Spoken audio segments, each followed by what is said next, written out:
మీరు ముకుంద కనిష వీటి ప్రతిదీ కొత్తగానే ట్రై చేస్తూ వస్తుంది. కానీ మీరు ఆడిన రోజు మా అభిమానులు తలెత్తుకునే సినిమాలు ఫ్యూచర్లో చేస్తాను ఎందుకు అంత గోల్స్ తలెత్తుకునేలానే హ్యాపీగా ఉండే సినిమా అంటే I should still be happy because Mr అవుట్పుట్తో నిజంగా there is lot of disappointment నాకు పర్సనల్గా ఉండింది.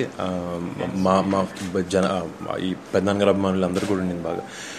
సో జనరల్గా అంటే ఎలా ఒప్పుకుంటారు ఈ సినిమా అని అన్నారు. డెఫినెట్గా చాలా స్టెప్స్లో సినిమా అనేది ఒక్క వన్ డేలో డిసైడ్ చేసేది కాదు.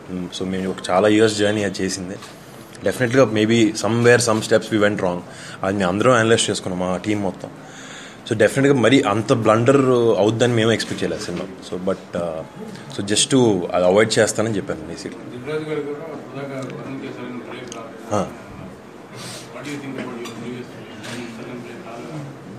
See, I know for a matter of fact, కంచె ఒకటే మిగతా అన్ని సినిమాలు కన్నా బాగా ఆడింది. అది కూడా ఎక్కడో బాగా క్రిటికలీ అక్లెయిమ్డ్గా అనిపించింది తప్ప నాకు ఒక జెన్యూన్ హిట్. ఐ నో ఒక సెక్షన్ ఆఫ్ ఆ సినిమా అందరు కైండ్ ఆఫ్ ఆడియన్స్కి నచ్చే సినిమా కాదేమో ప్రాబబ్లీ, బికాజ్ ఒక సెక్షన్ వరకు చాలా బాగా నచ్చింది ఆ సినిమా. బట్ అంటే యూనివర్సల్గా నచ్చితే సినిమా ఎప్పుడు పెద్ద సక్సెస్. అదే రాజుగారు what he meant was that. So ఈ సినిమా కొంచెం యూనివర్సల్గా అందరు కైండ్స్ ఆఫ్ ఆడియన్స్కి నచ్చుద్దని ఉద్దేశంలో ఆయన అన్నారు.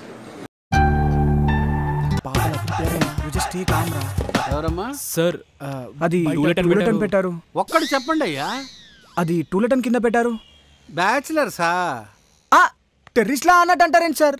బ్యాచిలర్స్ మాత్రమే సార్. బ్యాచిలర్స్ ఏం పాపం చేశారు సార్? బ్యాచిలర్ లైఫ్ లో ఎంత కిక్ ఉంటుందో ఆర్జీవన్ అడిగాను సార్, తెలుస్తుంది. బ్యాచిలర్స్ అనగానే బేవర్స్లా చూస్తారంటరా. ఏడుపు వచ్చేస్తుంది మావా నాకు.